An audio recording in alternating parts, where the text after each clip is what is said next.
Mga kababayan nating seniors, kung kayo ay 60 or 45 pataas, pakikinig po kayo ng husto dahil mayroon akong balitang kailangan ninyong malaman ngayong linggo na ito. Maraming mga pensioners ang nagtatanong, nagtaka at nag-aalala kung bakit biglang may mga pagbabago sa kanilang SSS payouts ngayong December. May mga nakakita ng kaunting dagdag, may mga hindi pa nakakakuha, at may mga natatakot na baka hindi na dumating ang kanilang pensyon. Alam ko kung gaano kaimportante sa inyo ang bawat piso ng inyong pensyon dahil yan ang bumubuhay sa inyo araw-araw. Yan ang pambili ninyo ng gamot, pagkain at mga pangangailangan sa bahay. Kaya naman makinig po kayo ng mabuti dahil sa loob ng susunod na ilang minuto, ipapaliwanag ko sa inyo kung ano talaga ang nangyayari, bakit may mga pagbabago, at ang pinakaimportante, paano kayo makakatipid at makakakuha ng mas malaking halaga mula sa inyong SSS pension. Hindi ko kayo iiwan na nalilito o nag-aalala dahil mayroon akong mga kretong sagot at mga praktikal na tips na makakatulong sa inyo ngayong Disyembre at sa mga darating pang buwan. Tandaan ninyo ito dahil ang mga pera na ito ay pinaghirapan ninyo at deserve ninyo ang bawat sentimo nito. Ngayon, una sa lahat, gusto kong ipaunawa sa inyo na ang SSS ay talagang naglabas ng malaking balita noong nakaraang linggo pa. Ang tanong ng marami, bakit December 7? Hindi po December 7 ang pangunahing petsa na dapat ninyong alalahanin pero December 4 at December na mismo. Ang totoo po kasi nauna na ang pagbigay ng SSS ng 13th month pension at ng regular December pension, kaya kung nakarinig kayo ng mga usap-usapan sa inyo barangay na may mga tao nang nakakatanggap ng pera, totoo po iyan. Ang SSS ay nag-release na ng mahigit 2 bilyon na pera para sa 3.6 na milyon na pensioners sa buong bansa. Ito ay ginawa ng SSS bilang early Christmas gift sa ating lahat, lalo na sa mga naapektuhan ng mga bagyo na dumaan nitong nakaraang buwan. Yung unang batch ng mga pensioners, yung mga may date of contingency mula hanggang ika-15 araw ng buwan, nakatanggap na noong November 29 ng kanilang 13th. A month pension at December pension na sabay-sabay. Ang halaga nito ay 17 bilyon para sa 2 milyon na pensioners. Pangalawang batch naman, Disyembre, 4 ang release date at ito ay 14.3 bilyon para sa 1.5 milyon na pensioners. Ngayon alam ko na ang tanong ninyo, bakit ako hindi pa nakakakuha? Bakit hindi ko pa nakikita sa aking bank account? Dito napapasok ang mga detalye na kailangan ninyong intindihin. Ang pagdating ng inyong pensyon ay nakadepende sa 2 bagay.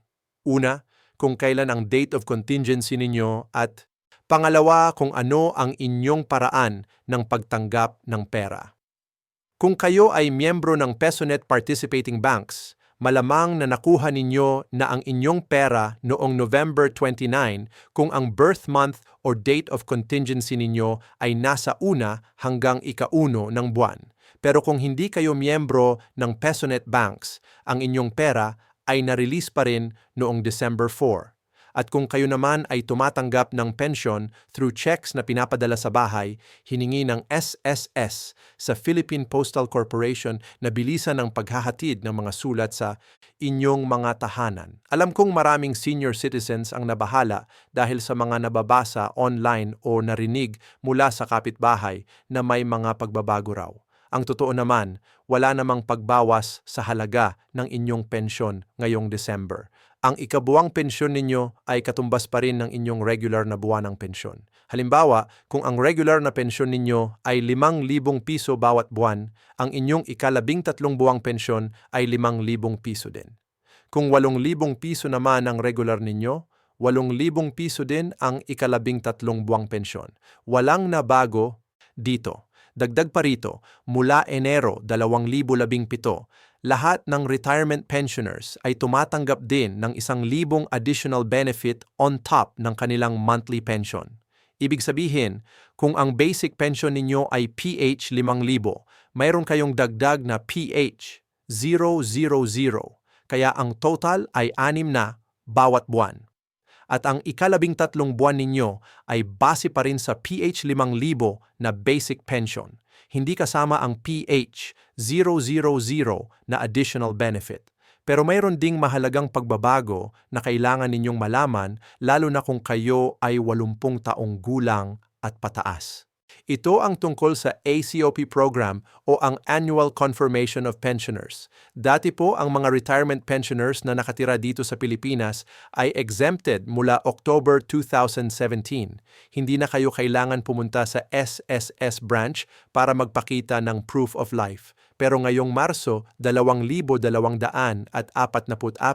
nag-implement na ang SSS ng bagong guideline na nagsasabing ang mga retirement pensioners na 80 taong gulang at pataas at nakatira sa Pilipinas ay kailangan ng sumunod sa ACOP program. Bakit ito mahalaga? Dahil kung hindi kayo sumunod sa AOP, posibleng masuspend ang inyong pensyon. Ngunit huwag kayong mag-alala dahil ang SSS ay nag-provide ng maraming paraan para kayo ay makapag-comply ng hindi kailangan lumabas ng bahay. Ang ACP program ay nagre-require lang naman na magpakita kayo na buhay pa kayo at patuloy na karapat-dapat tumanggap ng pensyon. Pwede ninyong gawin ito sa maraming paraan. Una, kung kaya ninyo pang pumunta sa SSS branch, pwede kayong personal na magpakita. Pangalawa, pwede kayong mag-video conference sa pamamagitan ng Microsoft Teams o Viber. Aunans Law, pwede kayong magpadala ng inyong ACOP form sa pamamagitan ng email sa SSS branch na malapit sa inyo o kaya naman ay sa pamamagitan ng mail o courier. Ang kailangan lang ninyong isama ay ang ACOP form na pwede ninyong i-download sa SSS website at 2 valid IDs. Kung mahirap para sa inyo na gumalaw dahil sa edad o kalusugan, pwede kayong mag-request ng home visit sa SSS. Magsusulat lang kayo ng written request at ipapadala sa Medical Services section ng pinakamalapit na SSS branch.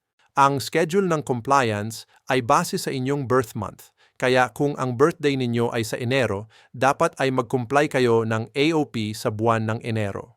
Ngayon, meron din akong mahalagang babala tungkol sa mga pagbabago na darating sa ikalawa, 25. Alam ba ninyo na tataas ang SSS contribution rate sa Enero 2025? Oo, tataas ito mula sa ngayon papuntang 15%. Para sa mga employed members, ang employer ay magbabayad ng 10% mula sa dating 9% at ang employee naman ay magbabayad ng 5% mula sa dating 4.5%. Bakit ko ito binabanggit sa inyo na mga pensioners na? Dahil ang pagtaas na ito ay nakakaapekto sa future benefits ng inyong mga anak at apo na nagtatrabaho pa. At dagdag pa rito, ang minimum monthly salary credit ay tataas din sa PH 5 piso mula sa 4 na at ang maximum ay PH piso 2 mula sa PH 30,000 piso. Pero ang mabuting balita, ang mga pagtaas na ito ay naglalayong palakasin ang SSS Fund para ang mga susunod na henerasyon ay makakakuha ng mas mataas na pensyon balang araw. Ngayon, hinihintay ng maraming pensioners ang tanong na ito. Magkakaroon ba ng pension increase sa 2.25 o 2.26? Ang totoo po, wala pang opisyal na anunsyo mula sa SSS tungkol sa General Pension Increase. Noong Marso 23, sinabi ng SSS Management na pinag-aaralan nila ang posibilidad ng PH 000 pension increase pero wala pang update simula noon. Ang mayroon lang na confirmed na increase ay yung para sa indigent senior citizens na tumatanggap ng social pension mula sa DSWD. Ang social pension ay tumaas na sa PH 000 bawat buwan mula sa dating PH 5 simula January 2024. Pero tandaan, ang social pension na ito ay para lang sa indigent seniors na walang ibang pensyon mula sa SSS, GSIS, PVAO o private insurance. Hindi ito para sa lahat ng senior citizens. Kaya kung kayo ay tumatanggap na ng SSS pension, hindi kayo qualified sa social pension na ito. Mayroon din akong mga practical na tips para sa inyo kung paano ninyo masusulit ang inyong pensyon at paano makakatipid.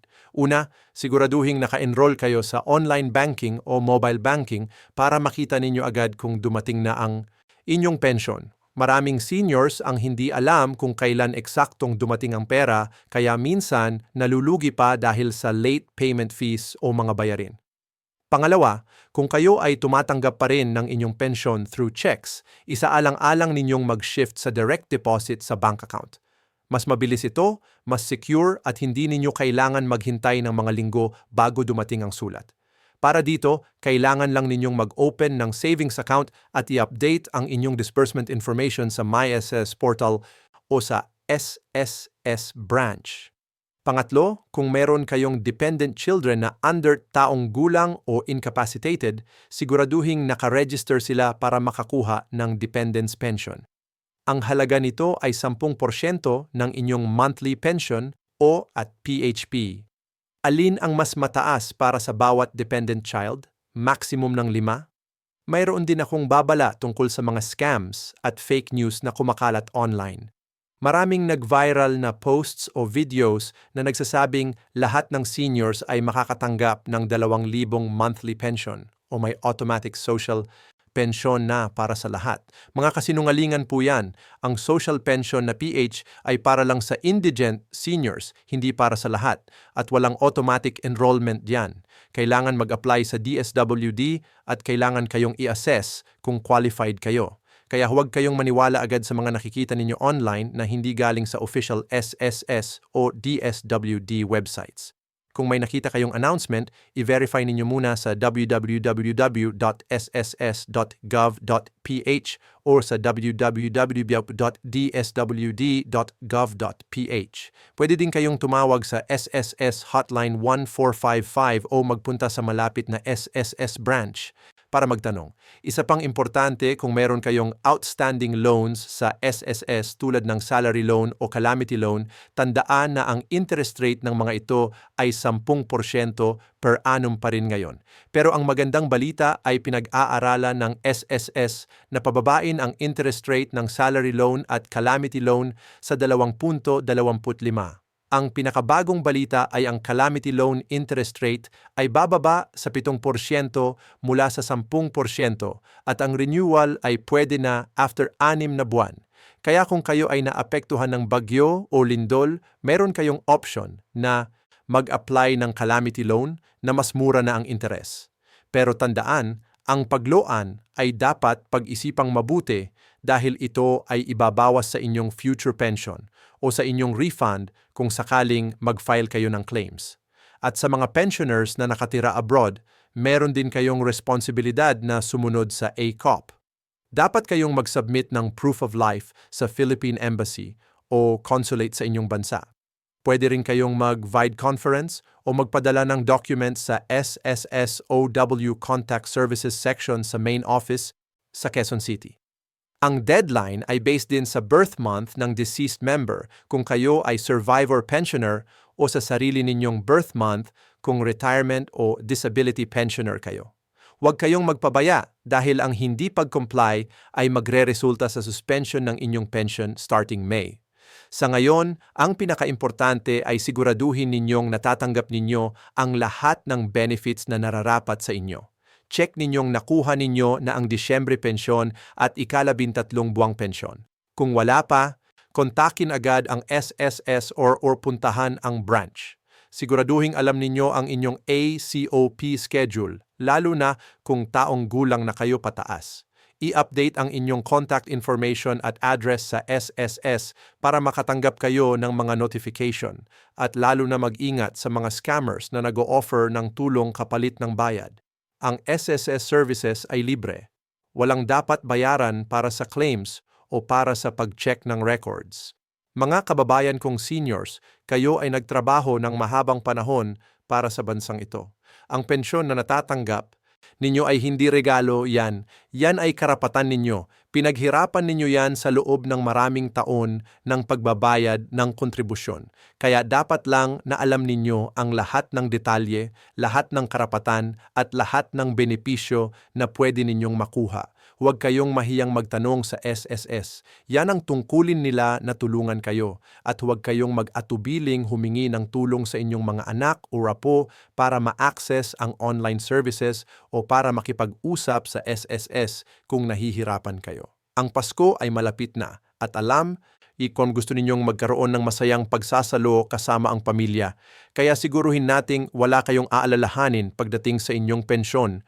Gawin ang lahat ng kailangan para ma-secure ang inyong benefits at magtiwala sa proseso ng SSS. At tandaan, kung mayroon kayong katanungan o mga alalahanin, huwag mag-atubiling magkomento sa baba o magpadala ng mensahe. Nandito kami para tulungan kayo, maging maligaya at maging malusog po kayong lahat. Salamat sa pakikinig at ingat palagi.